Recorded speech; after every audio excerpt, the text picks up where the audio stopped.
And finally, we end in South America, where hundreds of Venezuelans are answering President Nicolas Maduro's call to join the militia. In Caracas, teachers, retirees, and public works queued up in the city squares with military barracks pledging to defend their homeland against what the Venezuelan leader calls U.S. aggression. The mobilization comes as American warships and thousands of Marines move through the Caribbean, part of what Washington is describing as an anti-drug mission.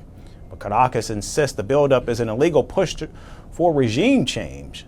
With chants of long live the homeland, recruits have signed up in droves as tensions in the region continue to escalate. Here's the story with more. Caracas walked to long queues this weekend, not for food or fuel, but for militia. At Plaza Bolivar, clerks, teachers and retirees signed up, raising fists and chanting, "Long live the homeland."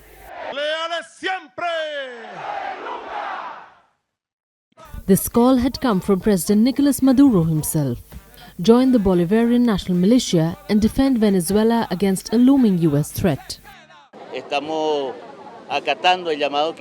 We are responding to the call made by the constitutional president of the Bolivarian Republic of Venezuela, Nicolas Maduro, as we enroll in the Bolivarian Militia to prevent any empire from setting foot on this homeland of liberators again.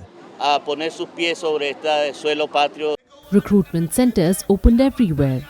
Military barracks, city squares, even Miraflores Palace took in volunteers. Some were first-timers, but others had fought before. Well, we're signing up. At least here those of us who are reservists, and those who are not are stepping forward. If there's a problem in the country, we must do what we did when we were 18. Serve the homeland.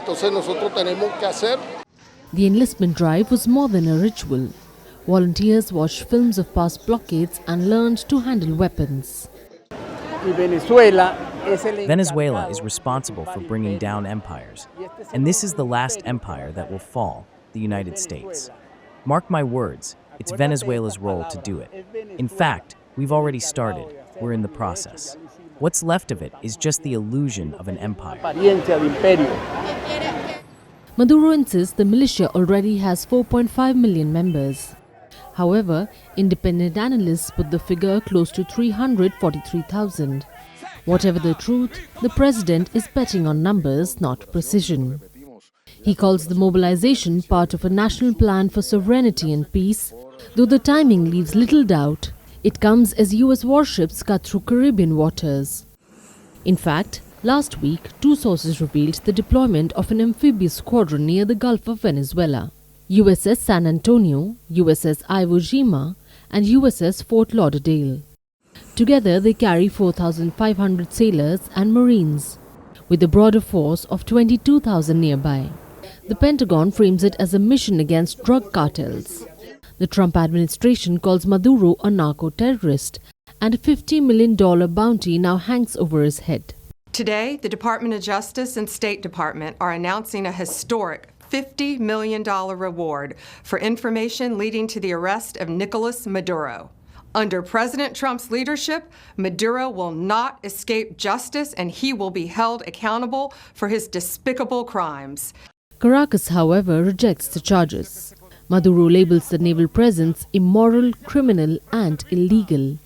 He claims Washington is after a regime change, not cocaine roots. We denounce to the world that the U.S. military deployment in the Caribbean waters, disguised as anti-drug operations, represents a threat to the peace and stability of the region and constitutes a flagrant violation of international law and the United Nations Charter, which enshrines respect for sovereignty, the equality of states, and the self-determination of peoples. But not all are convinced. Opposition leader Maria Corina Machado urged citizens to stay away from the militia, noting that very few high-ranking officers still back Maduro. But the lines at the registration centers told another story. Civil servants and pensioners signed up in droves.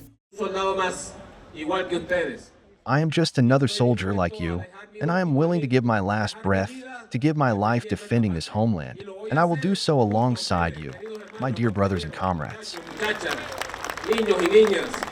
The tension has rippled across the region. Trinidad and Tobago threw its support behind Washington, even pledging U.S. access to its territory if Venezuela attacked Guyana. That dispute over the oil-rich Essequibo region remains a powder keg. I want to make it very clear that if the Maduro regime launches any attack against the Guyanese people or invades Guyanese territory, and a request is made by the American government for access to Trinidadian territory to defend the people of Guyana, my government will unflinchingly provide them that access. But the standoff is not frozen. It is shifting. Warships inch closer, militiamen sharpen drills, allies choose sides. And the next chapter in Venezuela's standoff with the United States is already being written. Only no one yet knows whether it will be with ink or with fire. Firstpost now available in 9 languages on YouTube. English, $36 trillion. French, Le FMI, comme German, Geschäftsführenden Direktor, Hindi, $30 trillion kakarjo. Indonesian, Pemerintah tanpa pemeriksaan. Italian, Sekali radikali. Japanese, $1,400 Portuguese, por causa do próprio balanço patrimonial. Spanish. Beautiful bill. Go to Settings, click on Audio Track and select the language of your choice. Be the first to know what's happening around you in your first language. Firstpost.